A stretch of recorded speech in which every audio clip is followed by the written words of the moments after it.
అకుల శ్రీ అకులాయై నమః. అకుల అంటే సహస్రార స్థానం. కులం ద్వారా అకులం చేరుకోవాలి. అంతేకాని కులం అక్కర్లేదు అని దాటిపోతే అకులానికి చేరలేరు. కులాచారాన్ని పాటిస్తేనే ఎప్పటికైనా కులాతీత స్థితికి వెళ్తారు. కౌళిని కులయోగిని నామాలకు కాళీతంత్రం అనే తంత్రశాస్త్రంలో అద్భుతమైన వేదాంత సమన్వయం చేయబడింది. కులం అంటే అనేకం యొక్క సమూహం. అకులం అంటే ఏకం. ఏకత్వం అంటే పరమాత్మ.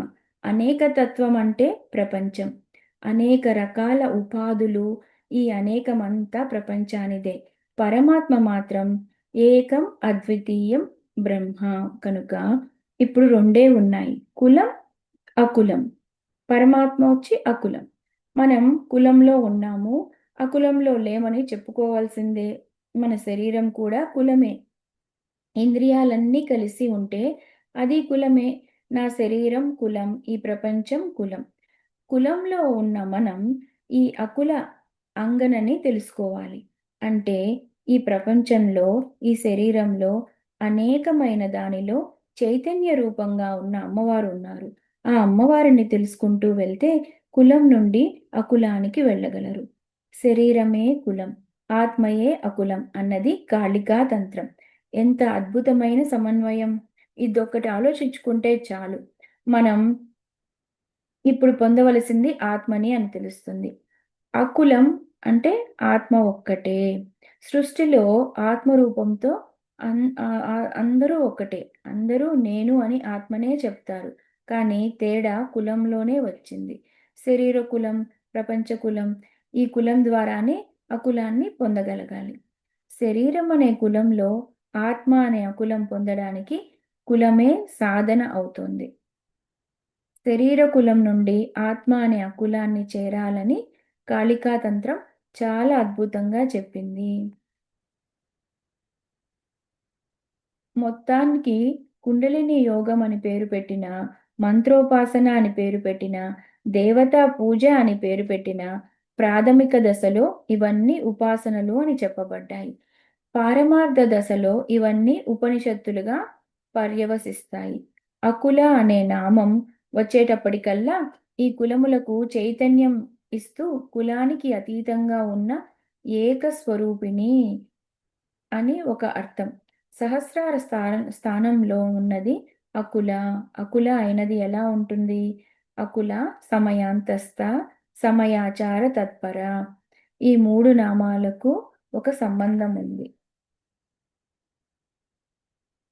ఇప్పుడు సమయాంతస్థ నామం చెప్తున్నారు.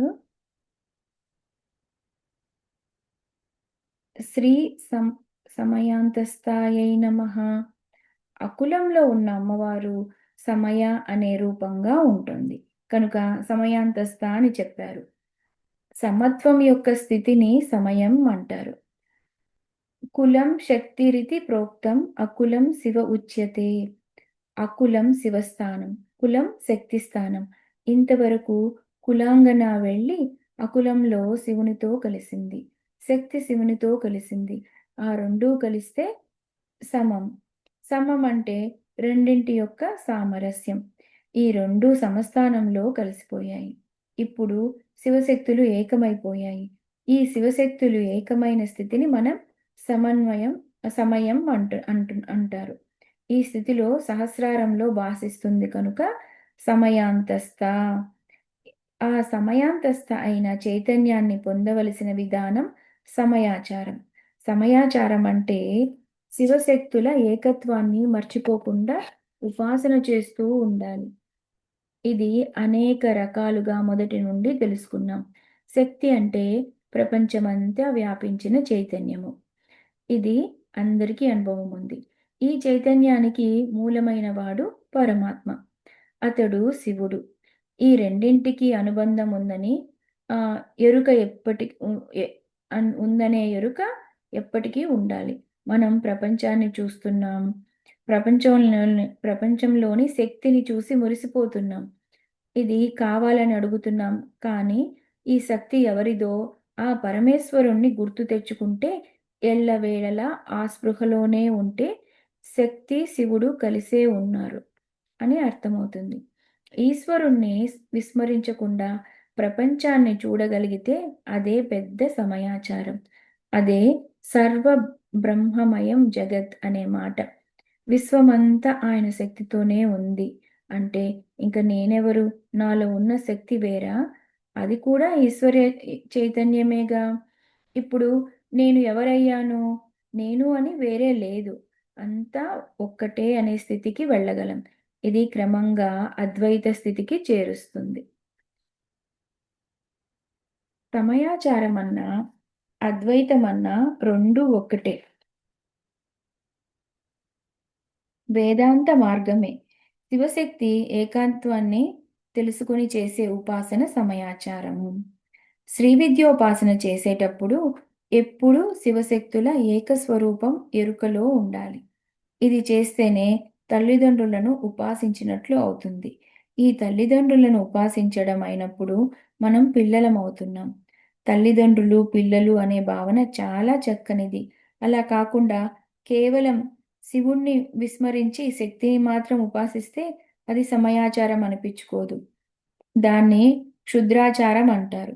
శివశక్తుల ఏకత్వం ఎప్పుడూ మరచిపోరాదు. వారి సామ్యములు శాస్త్రంలో ఎక్కడెక్కడ ఉన్నాయో పరిశీలించాలి.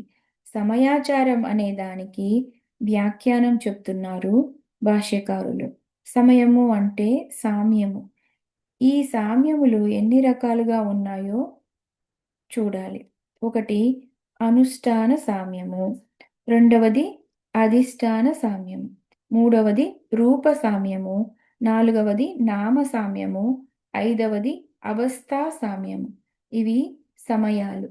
మొత్తం ఈ పంచవిధ సామ్యాలు తెలిసి ఉపాసన చేస్తే అది సమయాచారం అంటారు. మంత్రము చేస్తున్నప్పుడు కూడా ఈ స్పృహ ఉండాలి.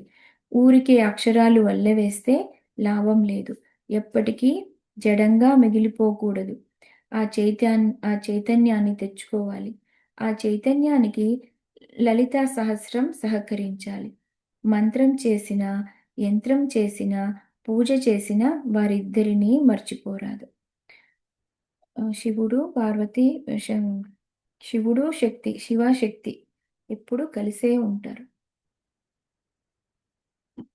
మంత్రం చేసిన, యంత్రం చేసిన, పూజ చేసిన వారిద్దరినీ మర్చిపోరాదు. హయగ్రీవ స్వామి వారు లలితా త్రిసతి అంతా చెప్పి శ్రీచక్రం గురించి చెప్తూ త్రికోణ రూపిణి శక్తి బిందు రూప శివస్మృత స్మృతత అన్నారు. శ్రీచక్రంలో త్రికోణాలన్నీ శక్తి స్వరూపాలు, బిందువులన్నీ శివస్వరూపాలు. ఈ రెండూ కలిస్తే శ్రీచక్రం అయింది. శ్రీచక్రం అంటే శివశక్తుల రూపము. అమ్మవారి విగ్రహం అంటే శ్రీచక్రం యొక్క రూపమే. ఆ విగ్రహం కూడా శివశక్తుల రూపమే. సౌందర్యలహరిలో శంకరులు చెప్పిన భావనని మనం చేసుకుంటే చాలు. ఎదురుగా కామాక్షిదేవిని చూస్తుంటే శివుడు ఎక్కడున్నాడని వెతకక్కర్లేదు. ఆవిడలోనే ఉన్నాడు. అమ్మా, నీలోనే శివుడున్నాడు. లేకపోతే ఆ చంద్రలేఖ, 3 కళ్ళు, ఇవి మా అయ్యగారి లక్షణాలు నీలో కనిపిస్తున్నాయి. పోనీ అయ్యవారే అందామా అనంటే ఆ ఎర్ర చందనం, ఆ వక్షస్థలం ఇదంతా స్త్రీతత్వం.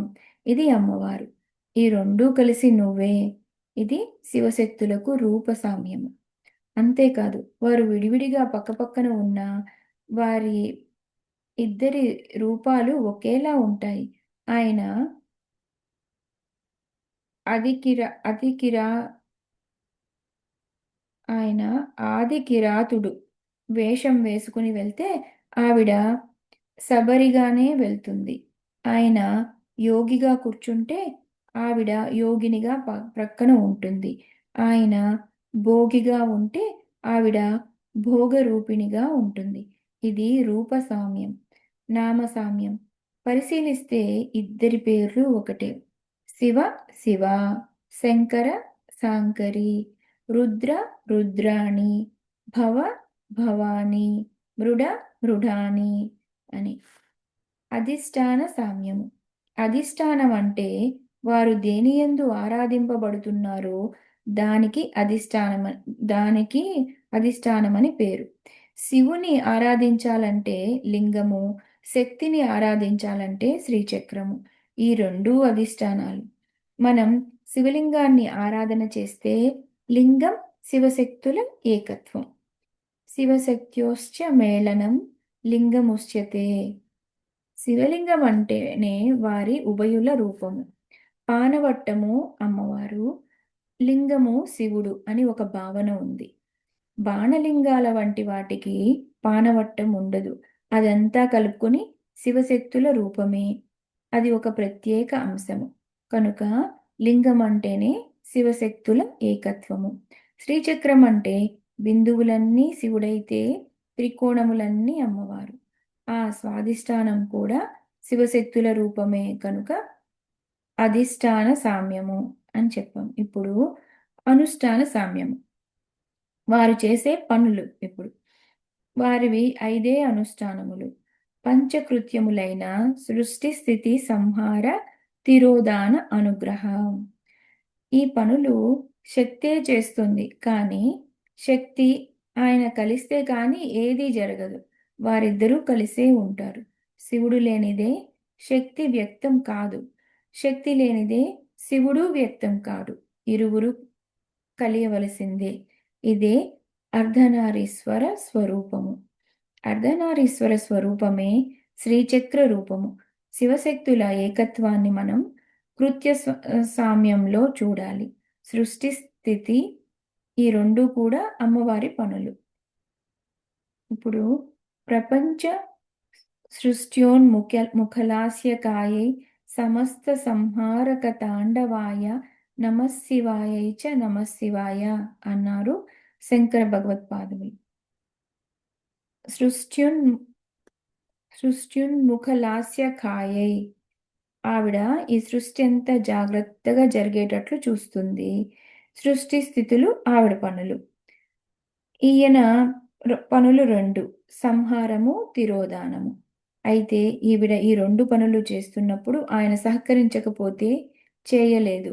ఆయన పక్క నుండి సహకారం అందిస్తాడు. ఆయన తన ఈ 2 పనులు చేస్తున్నప్పుడు ఆవిడ సహకరిస్తూ ఉంటుంది. అలాగా రెండింటికి ఆయనకు ఈవిడ చేసే రెండింటికి పరస్పర సహకారం అందుతూ ఉంటుందన్నమాట. దీనిని కృత్య సామ్యం లేదా అనుష్ఠాన సామ్యం అని అంటారు. సంహార తిరోధానాలు ఆయన కృత్యాలు, అనుగ్రహం వీరిద్దరి ఉమ్మడి కృత్యం. ఇది కలిసి చేసే ఏకకృత్యము. అనుగ్రహం మాత్రం అమ్మ అయ్యవారిద్దరూ కలిసి ఇస్తున్నారు. అవస్థా సామ్యము.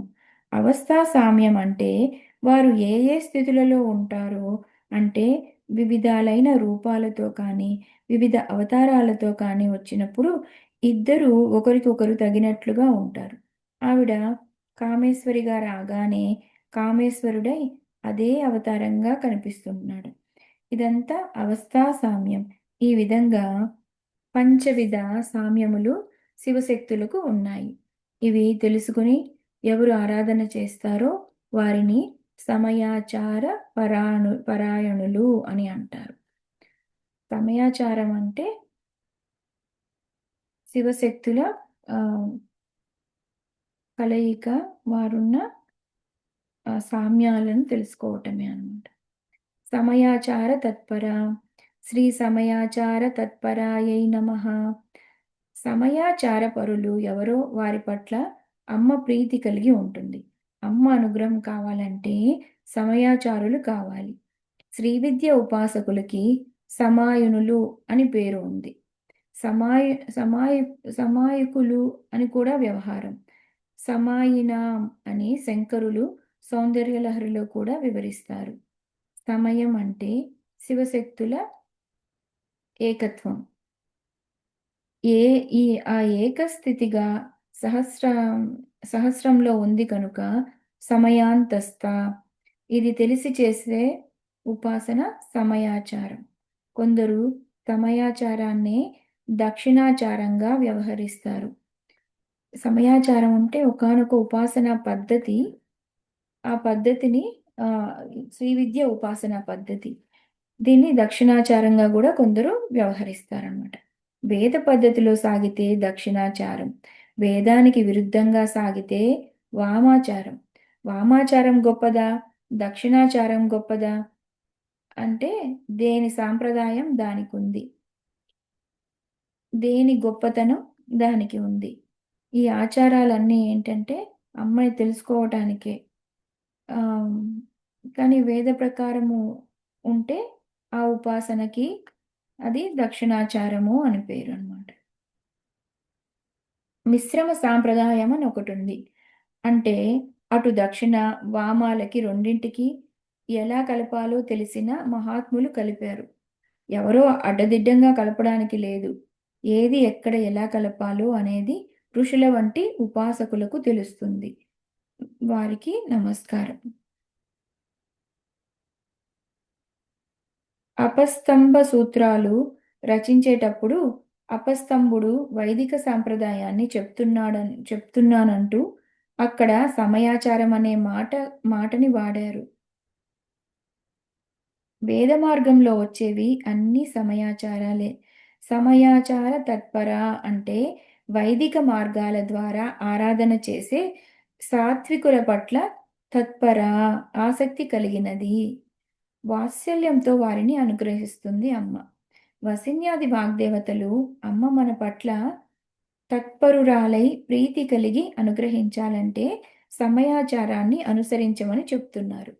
అందరూ అమ్మ అనుగ్రహం కోసం చూస్తున్న వారమే కదా, కనుక మనం చేయవలసింది సమయాచారము.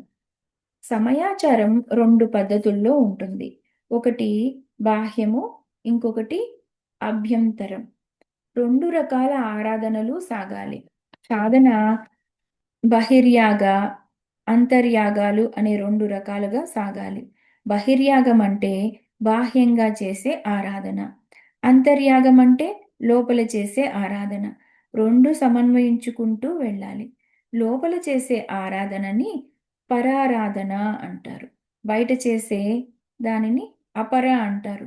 పర అపర ఈ రెండు కలిస్తే పరాపర అంటారు. పరయ అపరయ, పరాపరయ, సపరయ, సపర్య అని అమ్మవారి ఆరాధన చేసేటప్పుడు వాడే పదాలు.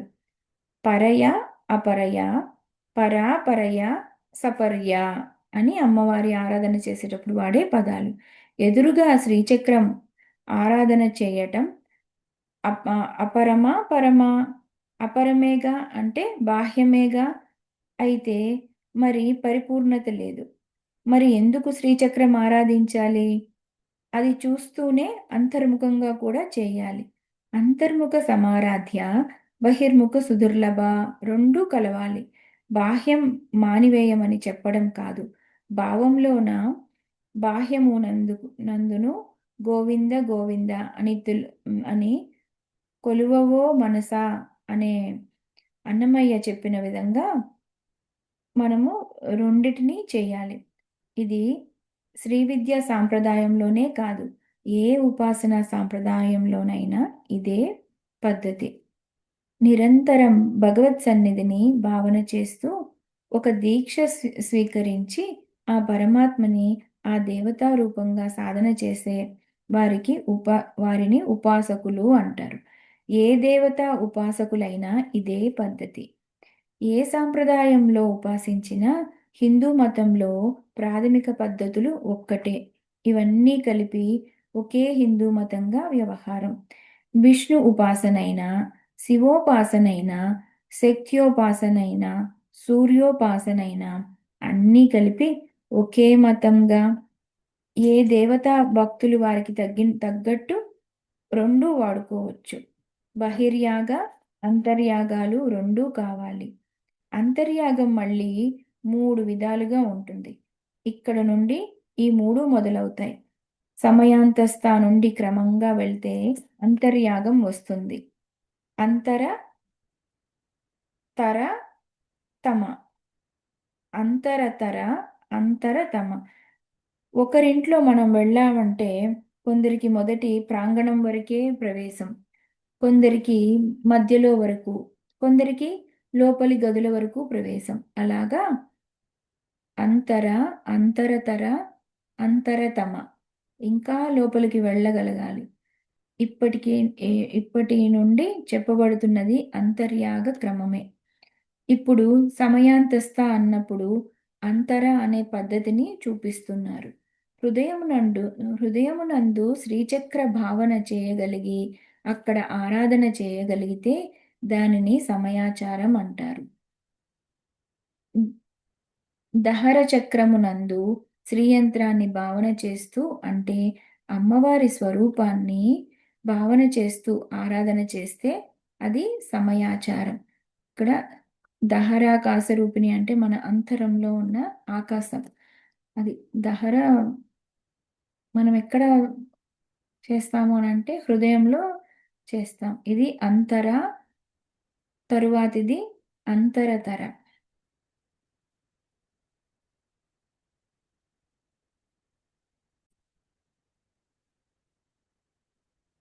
ఇక్కడి వరకు ఆపుతున్నానండి. తర్వాత నామాలు మూలాధారైక నిలయ నుండి గ్రంథి విభేదనం గురించి వస్తుంది. అది తర్వాత చెప్పుకుందాము.